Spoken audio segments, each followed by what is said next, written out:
అందరికీ నమస్తే.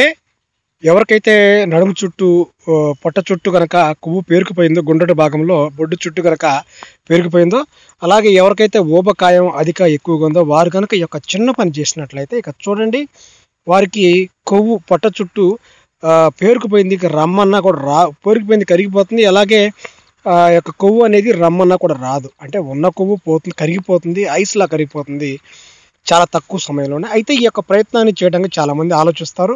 ఇది చేస్తే అవుతుందా? కాదా? అని. దీనైతే ప్రయత్నం చేయండి. ఫలితం అనేది చాలా చాలా అద్భుతంగా ఉంటుంది. దీనికి మీరు చేయవలసిందల్లా ఏంటంటే నల్లేరు తీసుకోవాలి.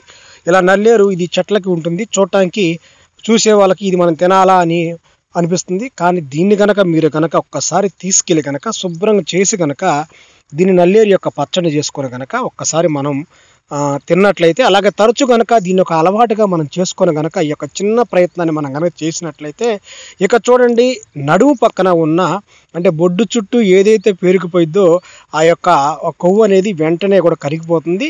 ఇలా తరచు ఇది ఒక అలవాటుగా చేసుకోండి. అంటే మనం గోంగూర, తోటకూర ఇలా ఈ కూరగాయలు, మన ఆకుకూరలు ఏ రకంగా తింటామో అలాగే దీన్ని కూడా ఒక వెజిటేబుల్గా వాడుకొని మనం దీన్ని అలవాటుగా చేసుకోవాలి.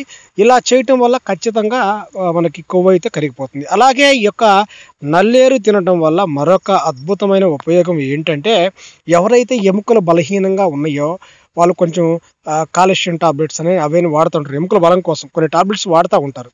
దానికి వారు చేయవలసింది ఏంటంటే, ఎముకల బలం కోసం ఈ యొక్క నల్లేరుని బాగా దంచి దీన్ని కనుక బియ్యం పిండిలో కనుక కలుపుకొని కనుక బియ్యం పిండి, నల్లేరు 2 కలిపి కనుక దీన్ని కనుక రొట్టె చేసుకొని కనుక మనం తిన్నట్లయితే, అంటే రొట్టెల్లాగా నైట్ పడుకునే ముందు 2 రెట్లు దీన్ని పడుకున్నట్లయితే కనుక చూడండి, ఎముకలు ఎలాంటి టాబ్లెట్స్ వాడకుండానే కేవలం ఈ యొక్క నల్లేరు బియ్యం పిండి రొట్టెలతోనే చాలా ఎముకలు చాలా బలంగా దృఢంగా తయారవుతాయి. అలాగే ఈ నల్లేరుని మనం తెచ్చుకునే ముందు చక్కగా దీన్ని వాటర్ పెట్టి కడుక్కోవాలి. ఎందుకంటే క్రిమి కీటకాలు ఎక్కువగా తిరిగే అవకాశం ఉంది కాబట్టి, పచ్చని చెట్ల మధ్య కొన్ని విషపు జంతువులు వీటిపై తిరుగుతాయి కాబట్టి శుభ్రంగా కడిగి తెచ్చిపెట్టుకోవాలి.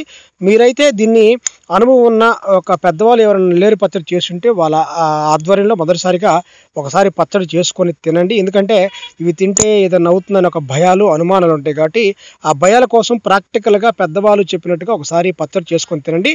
తర్వాత నుంచి మీరు చేసుకుని దీన్ని ఒక అలవాటు చేసుకోండి. మీకైతే ఎక్కువ ఓవర్ ఫ్యాట్ అనేది ఒంటిపై ఉన్న కొవ్వు అయితే ఊబకాయం అంతా కూడా వెంటనే కరిగిపోతుంది. అందరికీ నమస్తే. ఈ యొక్క వీడియో నచ్చిందంటే ఖచ్చితంగా షేర్ చేయండి. మీకు అవకాశం ఉంటే కామెంట్ పెట్టండి. ఇలాంటి వీడియోస్ నేను మరిన్ని చేస్తాను.